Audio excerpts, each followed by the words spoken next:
I'm Eric Loy, and welcome to Eric Loy Interviews. On this podcast, we talk to folks from the VTuber community about their channels, their talents, their stories, where they come from, and their plans for the future. Psydere joins us. How are you doing today? Hello, I'm good, thank you. Well, could you introduce yourself to everybody, please? So hi, I'm Psydere. I'm a scientist VTuber, and I mean that in terms of my character and also literally, I'm a scientist in real life.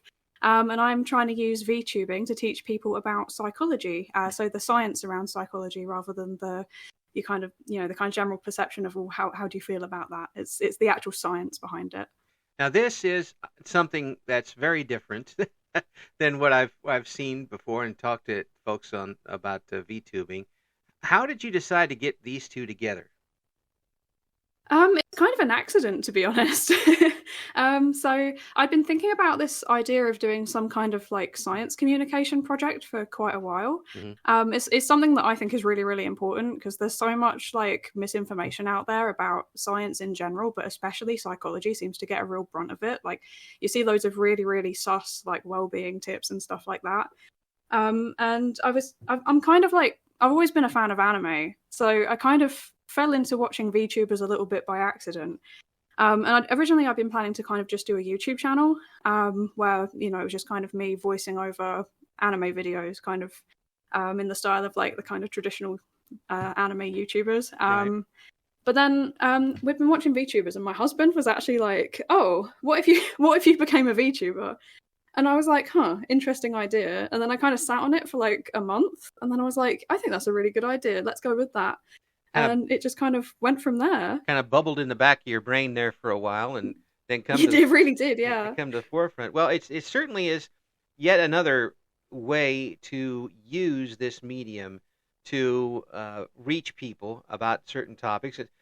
We've seen, you've watched a lot of VTubing, I imagine, and people who are just gamers, people who use it to promote art, people who do ASMR type things, and people who just do music. And this is something I have not seen anybody else try to do. I've seen some people maybe try to do some sort of learning over this, but not in this particular field. Yeah, I think psychology is definitely something that's kind of gone a bit under the radar in terms of science communication in general, but definitely in terms of VTubing. I know that there are a few other like scientist VTubers that do science topics as part of their streams or part of their videos. But yeah, psychology, I only know of one other person, and it's definitely not the focus of their streams. It's like something that they do extra occasionally.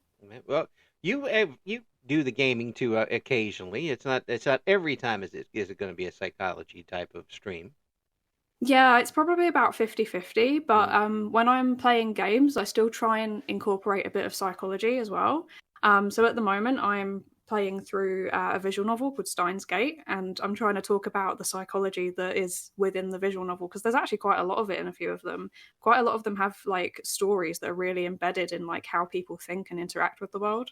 That's pretty brilliant, actually. I think it certainly does add that extra layer of enjoyment to the game to some folks who want to know more about what's behind someone's motivation or possibly thinking into doing some of these things. Some of these games, I imagine, defy everything, even what you've been teaching them. Definitely. Like some of them are just, pure suspension of disbelief type of thing. But even then, there's normally something that you can try and pull out of it. It's more the kind of like casual games that I do occasionally that are harder to kind of incorporate psychology into. So I've done a few like Lego Star Wars streams, and it's really hard to talk about the psychology of Lego Star Wars. To tell us about the mitochondria things and that stuff, where does the Force play into this? I don't think that's probably come up in your studies in the. I feel there could probably be something around like how Anakin responds in episode 3, but aside from that, it's quite difficult, especially since Lego Star Wars is mostly like there's no dialogue. It's just kind of silly.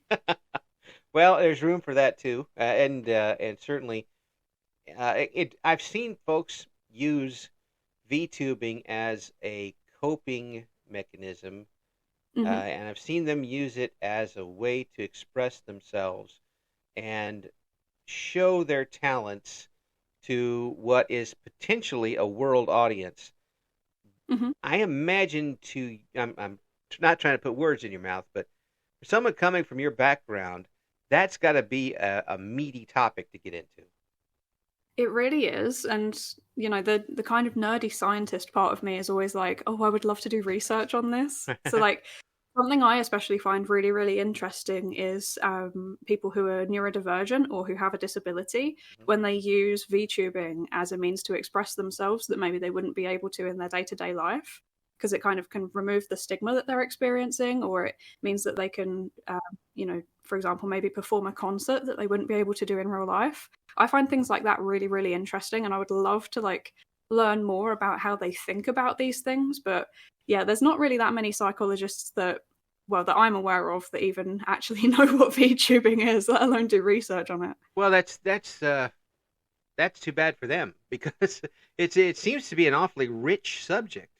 When It really is, yeah. to see the different folks from different countries and different backgrounds, all of whom I consider uh, to find courage to do this, and maybe it's the having the icon, having the model that enables them to do that. And any way to do that is a good thing for the most part, to be able to express yourself. Definitely. Well, and then although there is the sound side in some things, and maybe you let yourself out a little too much. That's always going to be, unfortunately, when you're dealing with the public. There's always that unfortunate gremlin that folks have to deal with. Um, Yeah, and I feel quite lucky in that sense because I've had like professional training around how to deal with that kind of thing. But yeah, I know that a lot of VTubers, like, they're just doing it as a hobby and maybe their job is nothing to do with what they do as VTubing, or like maybe they don't have a job at all and they do VTubing full time, or VTubing is their job even. Like, they won't necessarily have access to the resources to be able to manage those situations. And I do worry about that a little bit as like a professional sometimes. hmm it does give them it gives them a support group that they Mm, never meet. Sometimes it gives I it in my opinion it gives them a support group that isn't exactly supportive correctly. Am I getting that yes. right? Yeah, I think that's a fair thing to say. And then also, so my area of research broadly is like social psychology. Uh So huh. I'm kind of research how different groups of people interact with each other. And anytime that you have a way to differentiate between people, be it based on their actual physical characteristics or their personality, or even based on things that are kind of symbolic, like their VTuber model, it's always going to end up that certain groups feel like they're going against each other. And I think I've seen this a little bit in the VTuber sphere as well. So like, there'll be like there'll be like kind of implied things like anime style models don't really interact with furry style models and things like that. I think that's probably playing a bit of a role as well, especially when you're bringing in VTuber groups. Right. Like obviously there's like the corporate groups like Hololive and stuff like that, but there's also like the kind of small like independent groups that are kind of just informal associations. And Right. it's very, very easy for those groups to start to feel like they're against each other in some way because there's that kind of natural competition in the first place, right? Yeah. Yeah. It is. It can it kind of feeds into that, but it also feeds into sometimes a teamwork sort of thing. You have the collaborations, and if folks are able to get themselves a nice group of people to collaborate with, I would imagine that would be very good for somebody personally, on a personal level, to be able to have people they can Definitely. bounce off of. Yeah, yeah, yeah. I mean, there's so many like good things that come out of group psychology. Unfortunately, my research just focuses on the bad things, so I go straight there. Well, I mean that's you have to take the good with the bad, and Definitely, definitely. there's so much positive that can come out of this, and you Hmm. see it time and again, and then you see something happens on a major level where uh, someone you see somebody getting taken advantage of. That's Hmm. real life, though. I mean Yeah, yeah. that it does the difference is it's not in person, it's online, but that can kind of carry over as well, I imagine. Yeah, definitely. I think a lot of I see a lot of kind of people talking about the quote unquote problems in the VTuber area, sphere, industry, whatever you want to call it. I think, to be honest, they're issues that I also see people saying about academia. So Yeah, I think yeah. it's probably most of them are just like the same recurrent issues that keep cropping up wherever you go. Hmm. Yeah, well, I mean, you talked about kind of VTuber groups kind of setting up to be against each other. Um, People are going to find a reason to dislike and hate each other no matter what. Yeah. Yeah. I mean that's just the way it is. I worked in sports talk radio for a long time, and if you did that for a team that never got a win all season, which I did a couple of times, you know how deep they can go just from that. And my face wasn't out there. I was behind a microphone on the radio, and no one knew what I looked like for the most part, and that's good for everybody. But it really does. It can get to you, and people will find a reason to not like what you're doing. Yeah, I think, to be fair, VTubing is probably similar to radio a little bit in that sense, that Mm-hmm. I think the models give you a degree of psychological protection, Mm-hmm. at least for probably for a large chunk of people that do it. I mean, obviously, there's always going to be people that are still affected by it as though it was coming directly for them. But yeah, like if you've kind of, for me personally, the model kind of acts like a almost like a meat shield. Well, yeah. If somebody's criticizing Psydere, it's it's the character. It's not necessarily me as a person. I'm my whole own separate person in my real life. So Yeah. Well, you got it separated well. You say, okay, well, yeah, they took the brunt, not me. But it does yeah. provide. I think it's. Oh, sorry. Go ahead. I was going to say, I think it's probably a function of the fact that I've had training in it. We get before I was in research, I did a little bit of working for like mental health services, Hmm. and we'd get the same thing there, but it was obviously it's people that are very vulnerable, and most of the time they don't really mean it. It's just a way to kind of express their frustration with their situation. Right. And we had quite intense training about like, okay, if somebody is being verbally abusive, how do you manage it? But then also, once you've gone away, how do you manage it for yourself? How do you kind of listen to what they were saying without being affected by it? And I Oh, think that's probably that kind of thing. I think personal life experiences and like professional experiences, they have a big role in how we interpret the world, right? And I do feel quite lucky that I've already had those experiences. mhm. And I almost feel like I wish that there was like training provided by platforms to help people manage it if they can't access it in their real life. Oh, I think that would be great. I think Yeah. that would be really something in a lot of areas where you have to deal with the public, whether it's face to face or through over the phone. People still do that talk on the phone these days, Mm-hmm, mm-hmm. and whether it's VTubing or any type of thing, because you don't want to take if you get in, and I'm in a job now, my paying job, where I deal with people face to face, but I don't want to take any contact I have with them home with me. Mm-hmm. And what happens there doesn't necessarily affect what happens at home, because then you're miserable all the time, and you don't get anything positive out of it. I can imagine that might be even harder to do for VTubers who have made it such a big part of their life. Yeah, definitely. Because you don't get the separation. Hmm. And people who are on stream 9 hours a day, uh, that's a job. That's more Mm-hmm. than a job. And that if you're doing it 6 days a week, 9 hours a day, that's 54 hours, and you're not getting paid overtime. Yeah.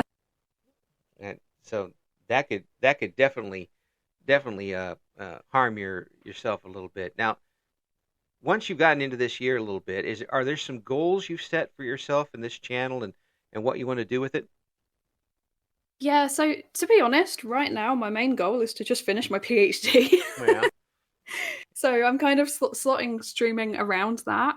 But aside from that, I'm trying. because I'm using a free like a Vroid 3D model at the minute, Right. and I'm trying to kind of work towards using developing a like a live 2D actual custom character. Mhm. So I'm kind of doing that a little bit in the background, but I'm trying to be a bit kind to myself since I'm writing up basically a book. So Yeah. Yeah, I'm glad I went into radio, so they don't want us to write, they just make us talk. It's yeah, a the unfortunate thing about science is that you have to do both. yeah, that's fun. It really is.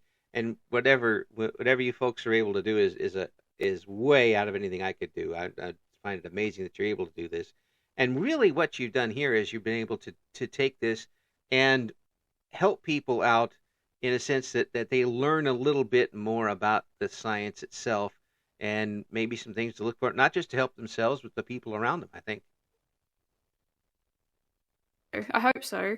Um, to be honest, the main thing that I really want them to get out of it is that scientists are real people, because there's this kind of weird perception that we're like superhuman beings that just sit in the lab and don't interact with real people and Right. we don't have real hobbies apart from we're just science 24/7. So I want to try and make people realize that that's not it. Like we are people, we have our own hobbies. Yes, sometimes they're kind of nerdy hobbies, sure, but they we we're approachable and we're normal people. Yeah, and you don't go around looking for things to blow up. Not all scientists do that. Yeah, exactly. Yeah, it's not and not everybody's a mythbuster. Okay, it does. There are different sciences and things that people and younger folks can. Have you seen younger people really wanting to get into this field of psychology where you're at?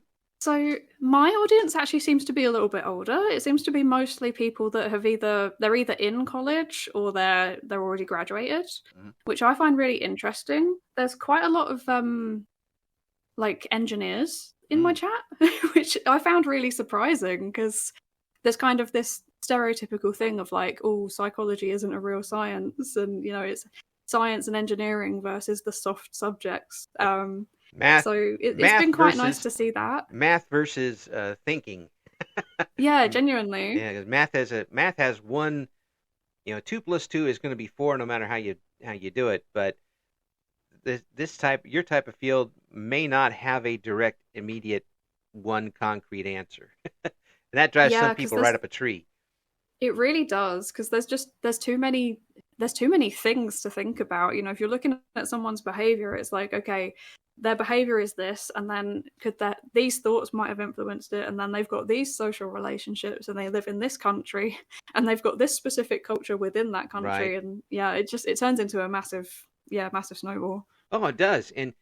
And two, I imagine, because I don't know much about the field at all, is that everybody is going to have a different set of circumstances, a different set of DNA, a different set of where they came from, and that will play into.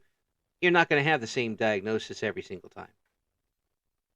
Absolutely, absolutely. And even so, I don't really I don't really do anything around diagnosis, because that's kind of like mental health professionals, which I'm not. I'm a scientist. I just do research. Mm. But like even things like if I was say if I was researching, why people form friendships with each other. Well, I mean there's so many things, like all of the things that you've just listed, and then there's like bigger scale things as well, like culture. But yeah, it can feel a little bit overwhelming sometimes, but I want to try and hopefully make it seem less overwhelming. Anytime you're trying to peel apart the human uh, being, and that's kind of what you're doing. You're finding out the whys and what fors that people are experiencing these types of things, and to know that each person is going to have a different answer, that would drive a lot of people right up the wall. I Yeah, admire that you're able to keep up with this. to be honest, we just rely on averages a lot. we just we just ask a lot of people the same questionnaire and then just average it and say, yeah, that probably tells us something. Yeah, but I mean, it does. It's hard to find something for those of us who did a lot of math. that we like our concrete answers. To see an into a industry is the wrong word, but a science that can't have concrete answers in its makeup. That's got to be tough to explain to some folks that are hardwired.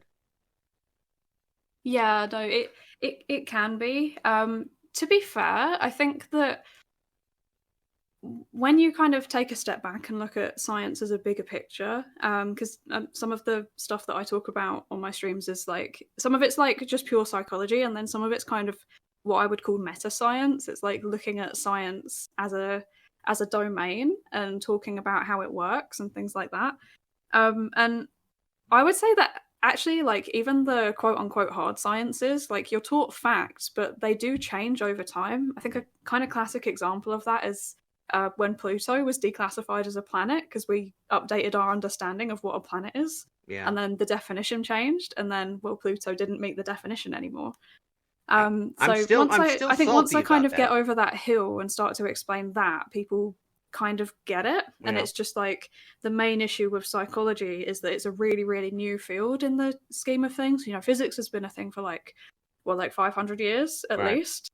Psychology has only really been a thing for about 150. So we're just catching up, basically. I'm still salty about the Pluto thing. Yeah. Come on, it took me a long time as a kid to remember that sort of stuff. Now you're trying to rip it back out of my head. All of the acronyms went out the window. It's very annoying. That's right. All this stuff I wrote on my fingernails when I was cheating on the tests. It's great talking to you, and I think that what you're doing here is very original and very necessary to a lot of folks, and I hope people will take advantage of it and learn a lot more about the science of psychology. For folks who want to get in this and see what you got to offer, how often are you on VTubing? And kind of around what you're working on right now, trying to get the PhD done. How often are you on, and where are you on? So I stream on twitch.tv/Psydere. And at the moment, I'm streaming about once a week or once every 2 weeks. But once I'm done with my PhD, I'm going to be going back to 3 times a week, which is what I was doing before. And then I've also got a YouTube channel where I upload edited versions of presentations that I give and things like that. So that's just youtube.com/@Psydere. PSYDERE. And we'll have the links for you in the description below the video here as we get this up. It's a pleasure to talk to you, and it's nice to see that some folks have some more original ideas and are continuing to expand what this VTuber industry is all about. And I wish you nothing but the best. Well, hopefully we'll talk to you again here pretty soon. Thank you for listening to Eric Loy Interviews. Join us again next time when we talk to another member of the always interesting VTuber community.